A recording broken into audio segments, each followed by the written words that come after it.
জাল জাতীয় খাবার খাইতে অনেকেই ভালোবাসে, কিন্তু কি দিয়ে যে খাবে এটাই ভাবতে পারে না। আজকে আমি আপনাদেরকে দেখাবো চেপা শুটকির লাড়া তৈরি করে। এটা রান্না করতে এখন আমার লাগবে পেঁয়াজ কুচি, রসুন কুচি, ডাঁটা শাক কুচি, চেপা শুটকি। হ্যালো এভরিওয়ান, আসসালামু আলাইকুম। লিজাস কুকিং মানে সহজ রান্না সহজ রেসিপি। যদি কারো কাছে আমার ভিডিও ভালো লাগে তাহলে আমার চ্যানেলটাকে সাবস্ক্রাইব করে দিবেন প্লিজ।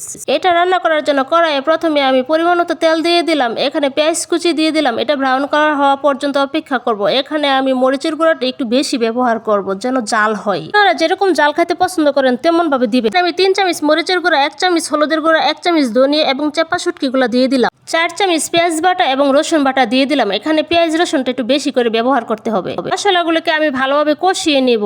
কষানো হয়ে গেলে এখানে কুচানো পেঁয়াজ রসুন গুলো আমি ছেড়ে দেবো। এগুলো হালকা সিদ্ধ হয়ে আসলে এখানে ডাঁটা শাক ছেড়ে দিয়ে আমি এটাকে ভালোভাবে নেড়ে চেড়ে শুকিয়ে নিব। এটাকে এমন ভাবে ভাজতে হবে যেন এটার গা থেকে তেল বের হয়ে কড়াই থেকে আপনি উঠে আসে।